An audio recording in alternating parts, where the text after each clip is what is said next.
For that, we would like to thank our sponsors without which hindi magiging posible.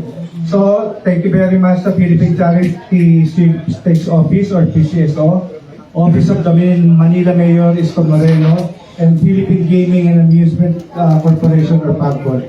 Again. Hello, yes, good morning. Good morning. Okay na? Good morning. Hello. Yes, can you hear me? Hello, good morning. Yeah, good morning. Welcome to the Star Park Hotel and welcome to our Samahang Plaridel Media Forum or Usapang Plaridel o Kapihan ng Samahang Plaridel. We are very fortunate today na kasama po natin this morning IC Secretary Rex Gatchalian ng Department of Social Welfare and Development. Good morning, sir. And beside me right now po ay good morning din po kay Attorney Joel Biado, Commissioner of Bureau of Dito Santos ng RCC. Ay, sorry. RCC. Hello. Sir, dito, with your indulgence, mauna na si Sir Rex. Kasi nga, mag-iikot pa siya. Siguro, diretso na. Diretso na po. Hindi na kami magtatanong dahil alam namin, ang gusto nyo malaman, ano po ang update dito po sa ating mga pagbibigay ng mga ayuda o tulong sa lahat ng apektado. Ng mga apektado ng itong nagaganap na problema po dyan sa Middle East. Well, magandang umaga sa inyong lahat. Maraming salamat sa imbitasyon. Alinsunod sa direktiba ng ating Pangulo, Pangulong Ferdinand R. Marcos Jr., sinimula na ng DSWD sa mabilis na panahon ng pag-distribute ng tulong pinansyal para sa ating mga public utility vehicle drivers. Nakakategorize po yan sa tricycle drivers. May isang linggo tayo or 2 araw o hanggang sa 3 araw na payout para sa kanila. Tapos na po yun. Meron din tayong mga araw na nilaan this week para sa mga jeepney drivers. At yung sumunod sa kanila yung TNVS drivers or yung ride-hailing drivers. And then yung ngayong 2 araw mula kahapon hanggang ngayon ay tinutulungan naman natin yung mga delivery service, yung mga motor delivery service. Bukas ay ang MC Taxi. Ito naman yung mga taxi service ng motorcycle. Ang suma total nitong lahat sa Metro Manila ay 216,267 at kulang-kulang 1.5 billion pesos yung magagamit ng departamento para sa first round ng tulong pinansyal para sa ating mga public utility vehicle drivers sa Metro Manila. Pagkatapos ho ng Holy Week, magtutungo na ho tayo sa mga lugar sa labas ng Metro Manila, sa mga probinsya, at ang estimate pa ho natin doon, paunang figures na tricycle drivers, umaabot sila ng 750,000 na mga tricycle drivers or operator/driver. So ang layunin ng programa na to, tulad ng direktiba ng ating Pangulo, ay matulungan natin yung ating mga transpo sector dahil alam natin kung gaano sila ka-vital sa ating ekonomiya. Alam natin na sila yung medyo talagang in the front line nitong ng effects ng pagtaas ng presyo ng produktong petrolyo, kaya inuuna natin sila. At alam ko may mga katanungan mamaya tungkol dun sa mga napabalita na nawawala sa listahan. So I'll just wait for you to ask before I answer. Maraming salamat. Okay, umpisahan na po natin. We will receive questions from the floor. Please mention your name and your media entity. Okay, good morning, go ahead. Mic po tayo. Meron po na mic. Ako na Mic, lang. mic, please. Ako na lang. Good morning, Secretary. Rolando Nang from Manila Standard. Sec, matanong ko lang po ay, may chance pa ba na mapa-increase ang mabibigang ayuda para sa mga tricycle sa mga drivers ng PUVs at TNVS, given the fact na tumataas pa rin po ang presyo ng gas at diesel? Well, tulad ng direktiba ng ating Pangulo, hindi naman ito isang beses lang na gagawin. So this is the first round, magkakaroon ng mga succeeding rounds, at susubukan natin sabayan. Ibig sabihin, for every time na may epekto sa kanila, we will keep on assisting them. This is not going to be limited to one round. It's going to be multiple rounds. In fact, kaya ako nag-iikot ngayon to see yung mga nagiging issues on the ground kasi right after Holy Week, maglulunsad tayo ng special payout schedule para doon sa mga hindi napasama sa first round para mabigyan din sila. And then we'll immediately move on the second round already. Follow up lang po, Meron po bang long-term plans ang DSWD para po makapagbigay ng assistance should this crisis go on for... We have a mainstay program. Ang tawag sa programa namin, Assistance to Individuals in Crisis Situation. Hindi naman ho yan nangyari lang dahil dito sa crisis, kundi lahat ng mamamayan natin, whether may kaya ka o wala kang kaya, basta may crisis kang pinagdaraanan, hindi mo kailangan na sa transport sector, pwede kang pumunta sa any office ng DSWD at nandun ang mga social worker natin para itignan kung ano ang inyong pinagdadaan ng crisis at kung paano makakatulong. Thank you very much. Check. Alan Nimos from Manila Times. Would like to ask na po, ano po yung factors na i-consider natin for the next rollout po ng financial assistance? Well, immediately pa rin itong mga transport sector natin. The second round will be for the transport sector, pero tulad ng sinabi ng presidential spokesman natin ng PCO yesterday, other sectors are being studied by the Uplift Committee. So, aantabayanan natin yung mga studies na nirarun ngayon kung alin pang mga sektor. Pero definitely sa hanay ng DSWD, yung mga succeeding rounds natin, tututukan natin itong mga public utility vehicle drivers natin nationwide. Sek, yung sinabi niyo kanina, na Yeah. yung mga hindi napasama. Alam nyo, gusto ko linawin ho, bawat sektor na to, in this relationship, DSWD is the pay, kami yung entity dahil nakalagak yung pera sa DSWD, kami yung nag-pay out. Pero ang listahan, hindi nanggagaling sa amin. Gusto namin linawin yon. Now, yung pagdating sa jeepney drivers, galing yan sa LTFRB. Pagdating sa mga ibang TNVS, galing yan mismo sa mga kumpanya nila. Pero napapaulat na may mga iilan na mga hindi nasama, wag ho sila mag-alala, magkakaroon tayo ng special payout.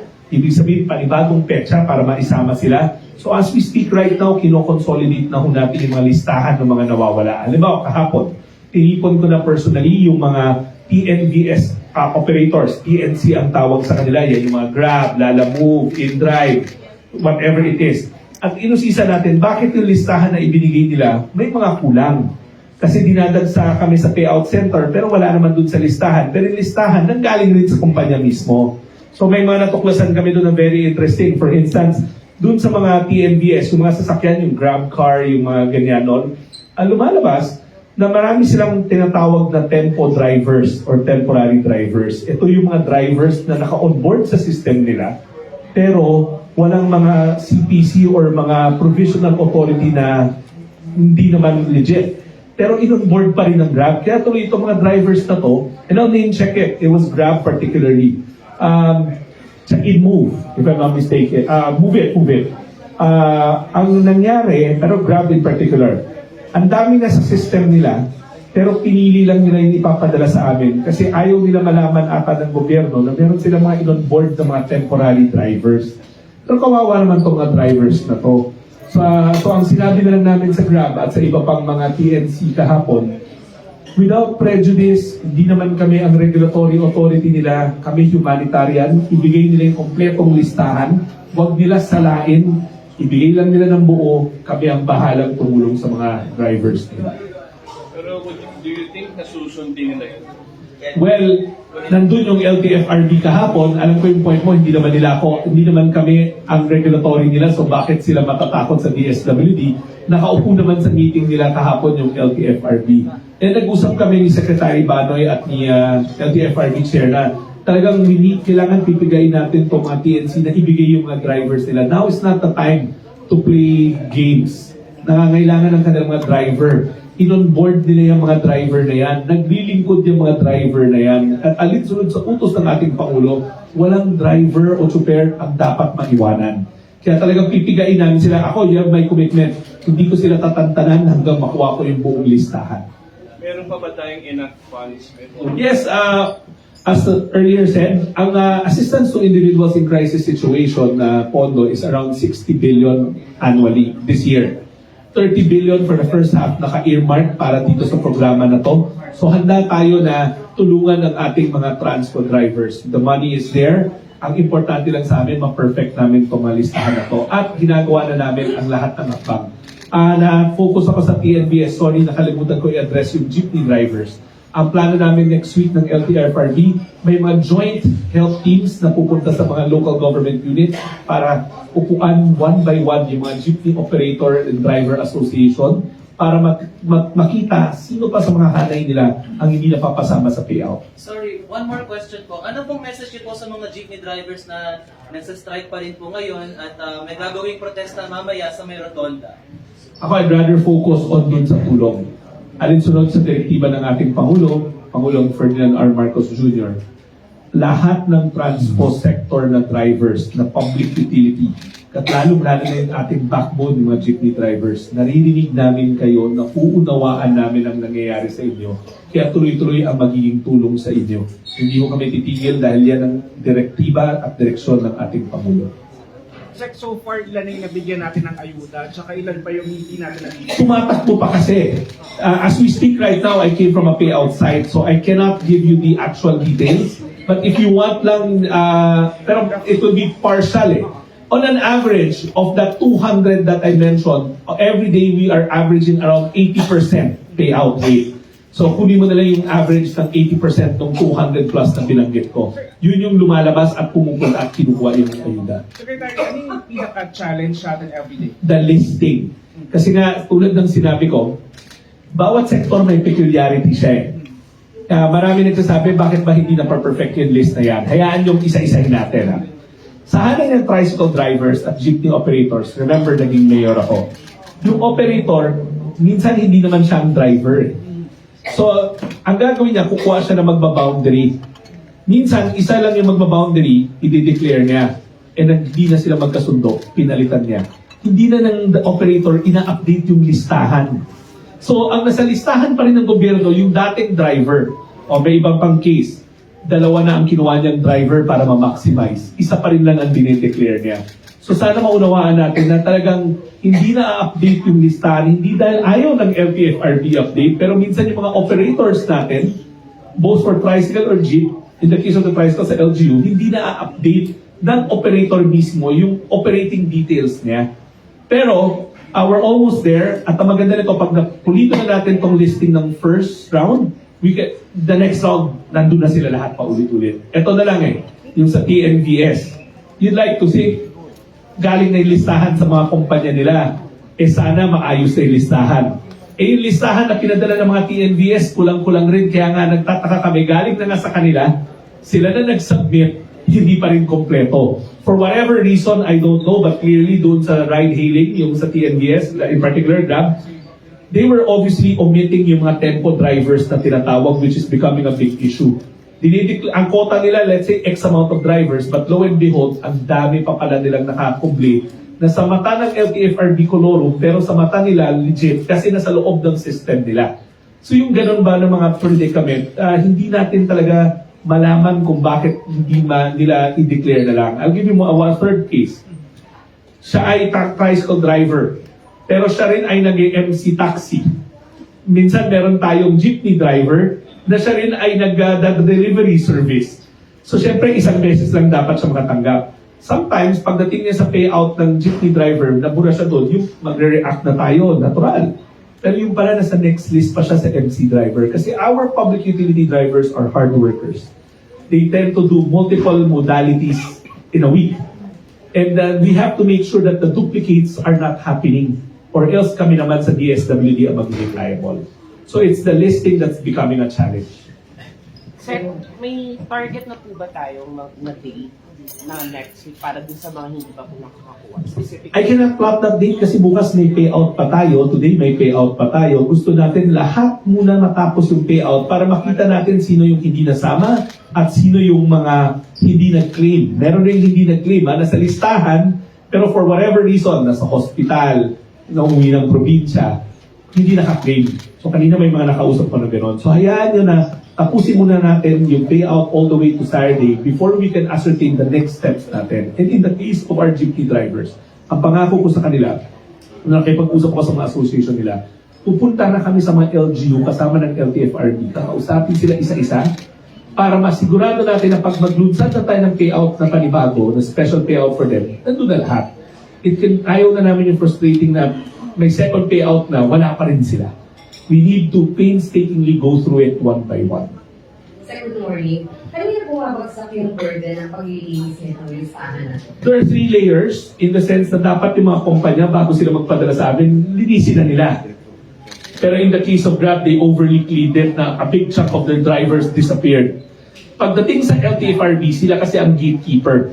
They will again do a cross-matching. Ito ba ay lehitimong may permit to operate? Kasi sila lang may hawak niyan. Itong driver na to ba ay natatagpuan sa iba't ibang listahan? And finally, pagdating sa DSWD, ang sinecheck na lang namin doon, duplicity, making sure na yung pangalan mo ay kompleto ang detalye, kaya humingi kami ng birthday, lahat yan, para masigurado namin na isang beses lang makakatanggap at hindi tayo mag-worry na nagtutopol. Nabanggit niyo kanina na soon mag-roll out na rin kayo sa mga probinsya. Meron po ba kayong date na target? The Wednesday after Holy Week sa tricycle drivers outside Metro Manila. Mauna yun kasi sila pinakamarami. Right now, as we speak, nagsasubmit na ng mga listahan ng mga local government units. Meron po ba kayong parang mauunang mga LGUs or provinces na? Ang inuuna natin, high density areas. Targetin natin yon kasi marami yan nationwide. So ang ginagawa natin, we targeted the high density areas. Ano ang definition ng high density areas? 1, cities. 2, the greater areas. Ibig sabihin yung mga municipalities na nakapaligid doon sa city na yon. Kasi chances are, doon nakatira pero nagtatrabaho sa syudad. So we're looking at all cities, all greater areas. And then yung in the case of Luzon, alam natin na ang Calabar Zone and ang Region 3 are actually part of Greater Metro Manila. So, uunahin yun. But it doesn't mean we'll stay there. Pina-prioritize lang natin kasi nandun yung highest density. According to LTFRB and according to data, nandun yung highest density of tricycle drivers. Pero, pagdating dun sa TNBS, sabay-sabay yun kasi hihingiin na lang namin yun sa mga kumpanya ulit like I mentioned. Last na lang on my part. Meron mga nagre-request na sana makita na lang nila sa isang site. Yung pangalan. Kasi sayang daw It's posted. That's the sad part. It's posted in the LTFRB site the day before the payout. We repost it. Alam ni Raymond because nakikita niya yun. Mga LG nagpo-post but sometimes they don't look at it. At ito pa, they also get notifications in their apps kung nasa ride hailing. But I guess because wag na natin sila i-blame, busy rin talaga ng mga tao maghanap buhay. They tend to avoid, ignore the information or nalalagpasan nila. We will just have to keep on doing special payouts. Ma'am, again, you can fact check me on this. The day before a payout, LTFRB uploads it, DSWD reposts it, the LGUs repost it. Nandun yung pangalan, nandun yung schedule. I'll give you another example. Naka-alphabetize sila minsan. Umaga, ganitong letter, hapon ganito. But yung hapon pupunta rin ng umaga kasi gusto nila, mauna na sila. So that's why sometimes in the payout centers, nagkakasabay-sabay. So pagka gano'n, hindi nagpunta ng umaga, hindi sila... Indicator na rin namin kasi nandun na okay. sila. Pero that will delay the morning session. Check follow-up dun sa tanong, hindi na-encourage mo ba yung mga drivers na tignan yung pangalan nila sa website para malaman kung naka-schedule sila? Alin? Yes, we are encouraging them. In fact, kanina yun ang panawagan namin sa kanila.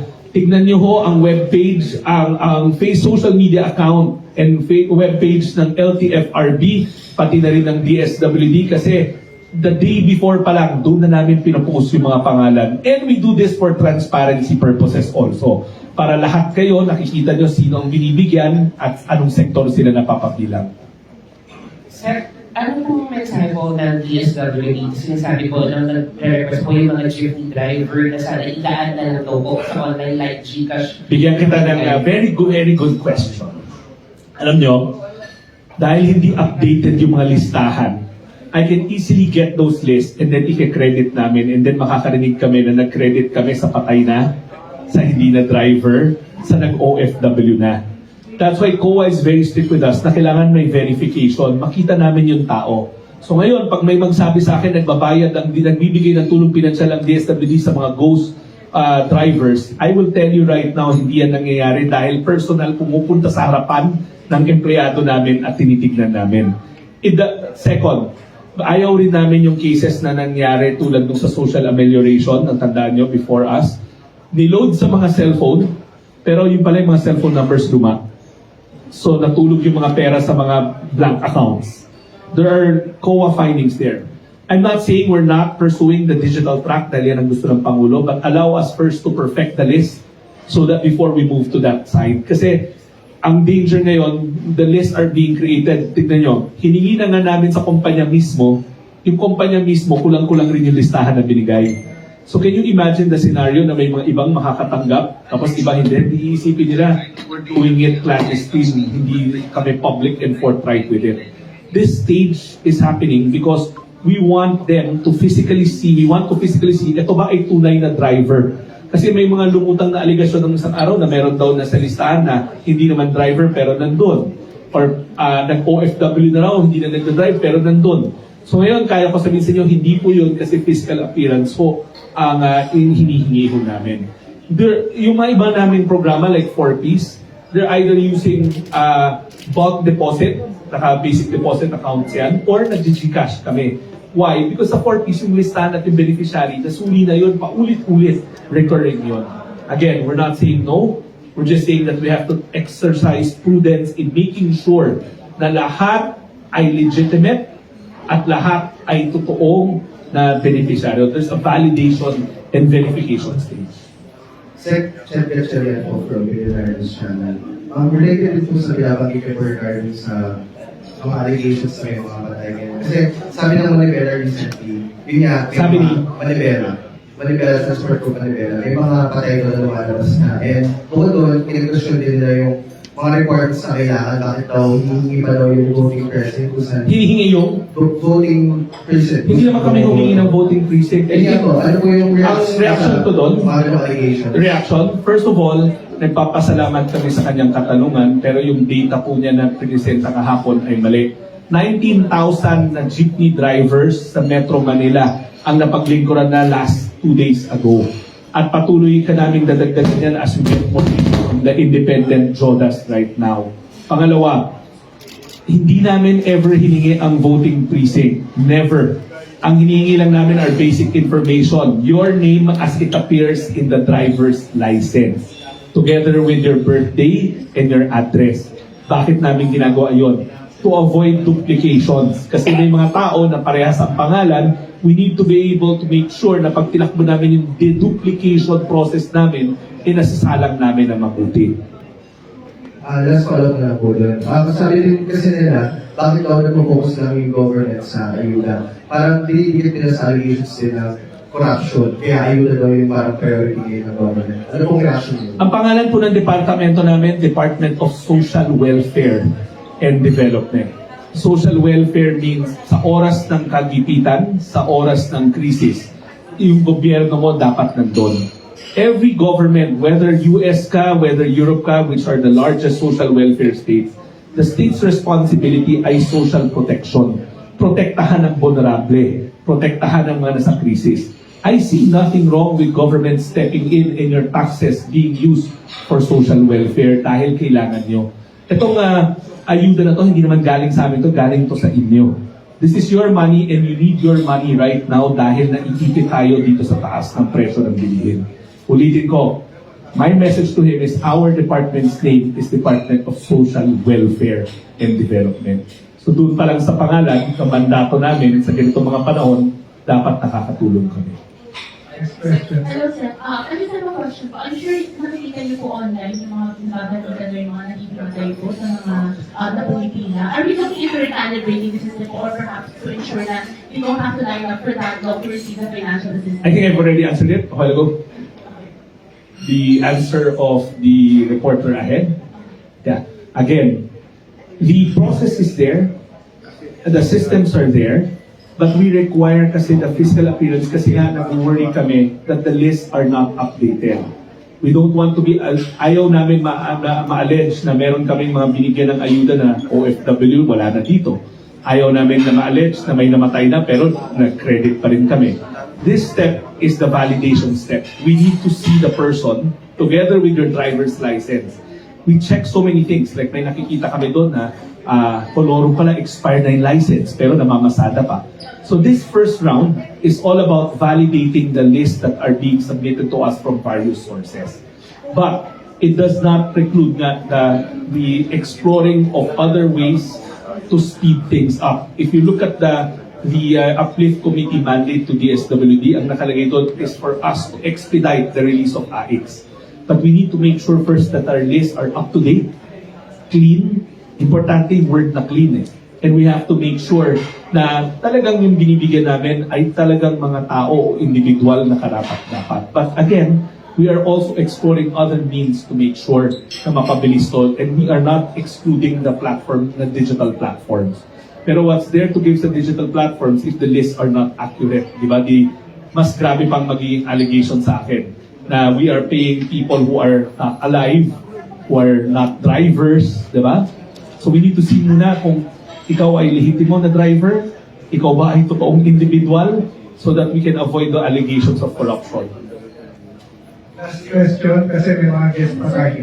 Sige, Victoria Tulad. Hi, Sir Victoria KBS. Sir, ano yung situation doon sa jeepney drivers na hindi part ng operatives? Hindi ba Yeah. Victoria, that's why nga, lumalapit kami sa mga local government units kasi sila yung makakadetect ng mga single proprietor na mga drivers. Yung hindi part ng co-ops, associations, or any unions. Diba? Marami yan eh. Even in Valenzuela as mayor, marami yung pa-isa-isa lang sila. So next week, joint health teams between the LTFRB and DSWD will be deployed in the 17 cities of Metro Manila. Ang layunin namin doon, uupuan namin lahat ng kanilang mga jeepney operators and the local government union para maturo nila sa amin where the gaps are.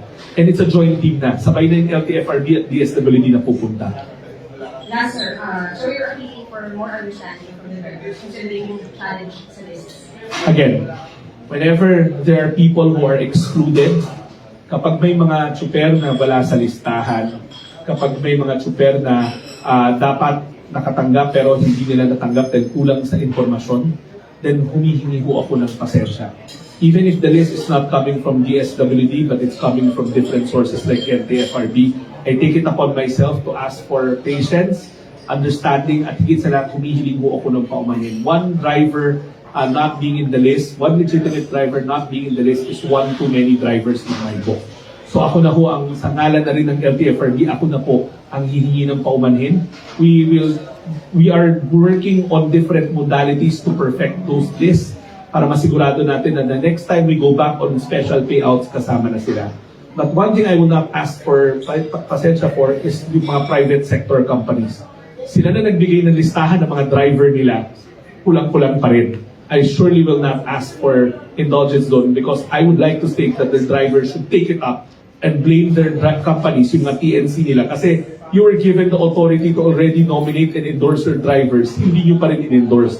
Pero doon sa mga public utility drivers like jeepney, tricycle, ako na ho ang humihingi ng paumanhin sa ngalan ng Pamahalang Nasyonal dahil one driver that's not in the list pero dapat nandun is one too many drivers in my book. So with that, we would like to thank Secretary Rex Gatchalian for guesting for today's kapihan. May lakad pa kasi siya, mag-iikot pa rin sa mga payout sites.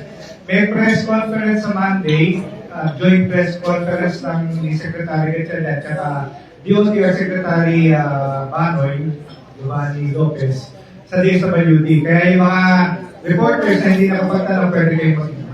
Yeah, and by Monday, we can show you the accomplishment rate in detail already. Kasi by tomorrow, tapos na kami sa MC Taxi. So we can give you to the absolute detail kung ilang drivers na yun na service. Secretary, meron lang po isang pahabol na question from the floor, isang isa lang po.